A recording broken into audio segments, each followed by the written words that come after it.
Carpintero. Pero no había sonado para Jesús la hora de la evasión definitiva. La voz de Juan no había sido aún oída, y él tomó de nuevo, en compañía de su padre putativo y de su madre, el camino de Nazaret, y volvió al taller de José para ayudarle en su oficio. Jesús no había concurrido a las escuelas de los escribas, ni a las de los griegos, mas no por ello carece de maestros. Conoce tres, más grandes que todos los doctores: el trabajo, la naturaleza y el libro. No hay que olvidar nunca que Jesús fue un obrero, e hijo adoptivo de un obrero. No se debe ocultar que nació pobre, entre gente que trabajaba con sus propias manos, que ganaba su pan con la obra de sus manos, y que él se ganó el pan de cada día antes de transmitir el mensaje con el trabajo de sus manos. Esas, sus manos que bendijeron a los simples, que sanaron a los leprosos, que resucitaron a los muertos. Esas manos que fueron agujereadas por los clavos sobre el madero. Eran manos que antes habían sido mojadas por el sudor del trabajo. Manos que habían sentido el entumecimiento del trabajo. Manos que se habían encallecido en el trabajo, que habían clavado clavos en el madero. Manos del oficio. Jesús ha sido un obrero de la materia, antes de ser un obrero del espíritu. Ha sido pobre antes de invitar a los pobres a la fiesta de su reino. No ha nacido entre gente adinerada, en casa de lujo, en lecho cubierto de lana y púrpura. Descendiente de reyes, vive en el taller de un carpintero. Hijo de Dios, ha nacido en un establo. No pertenece a la casta de los grandes, a la aristocracia de los guerreros, al gremio de los ricos, al Sanedrín de los sacerdotes. Nace en la última clase del pueblo, en aquella que no tiene más inferiores que los vagabundos, los mendigos, los prófugos, los esclavos, los criminales, las prostitutas. Cuando ya no será más un obrero material sino espiritual, descenderá aún más bajo a los ojos de las personas respetables y buscará sus amigos entre aquella chusma desgraciada que está más abajo todavía que la plebe. Mientras llega el día en que Jesús, antes de descender al infierno de los muertos, descenderá al infierno de los vivos. Figura en la jerarquía de las castas que dividen eternamente a los hombres, como un pobre trabajador y nada más. El oficio de Jesús es uno de los 4 más antiguos y más sagrados.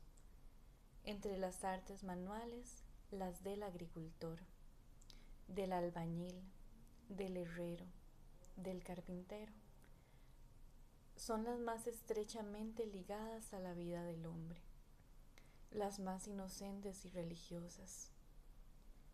El guerrero degenera en depredador, el marinero en pirata, el mercader en aventurero. Pero el agricultor, el albañil, el herrero, el carpintero no traicionan.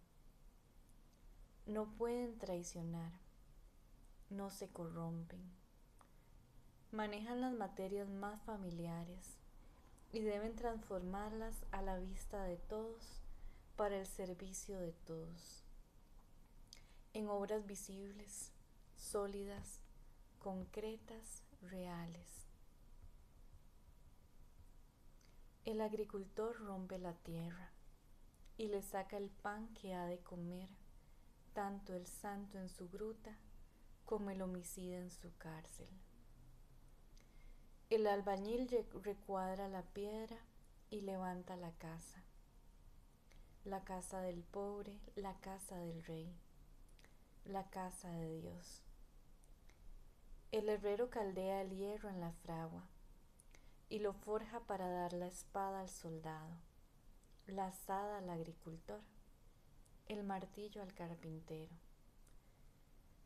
El carpintero serrucha y clava la madera para construir la puerta que protege la casa contra los ladrones, para construir el lecho en el cual morirán todos los ladrones como los inocentes.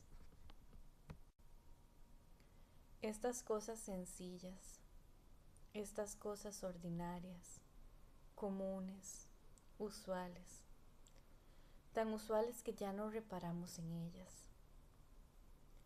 que pasan inadvertidas ante nuestros ojos, acostumbrados a maravillas más complicadas, son las creaciones más simples del hombre, pero también las más milagrosas y necesarias, más que todas las inventadas después. El carpintero Jesús vivió en su juventud entre estas cosas y las hizo con sus propias manos, y mediante estas cosas hechas por él se puso por primera vez en contacto con la vida más íntima y sagrada de los hombres, la del hogar. Construyó la mesa en torno de la cual es tan dulce sentarse con los amigos, aunque haya entre ellos un traidor. El lecho donde el hombre respira por primera y última vez. El arca donde la esposa campesina guarda sus pobres trapos. Los delantales y pañoletas de las fiestas. Y las blancas y aplanchadas camisas del ajuar. La artesa donde se amasa la harina y se leuda hasta que esté lista para el horno. La silla donde los viejos se sientan en la noche al amor de la lumbre, a hablar de la juventud que ya no puede volver.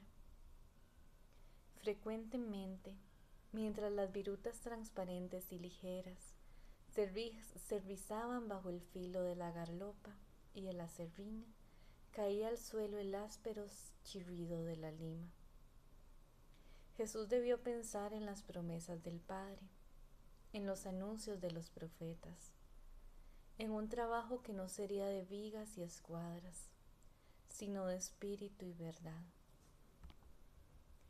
El oficio le enseñó que vivir significa transformar las cosas muertas e inútiles en cosas vivas y útiles, que la materia más baja, golpeada y reformada puede convertirse en preciosa amiga, auxiliar de los hombres, que en una palabra, para salvar es menester cambiar, y que así, como de un torcido tronco de olivo, nudoso y terroso, se saca el lecho del niño y de la esposa, así se puede hacer el sórdido recaudador de impuestos y de la desgraciada ramera, dos ciudadanos del reino de los cielos.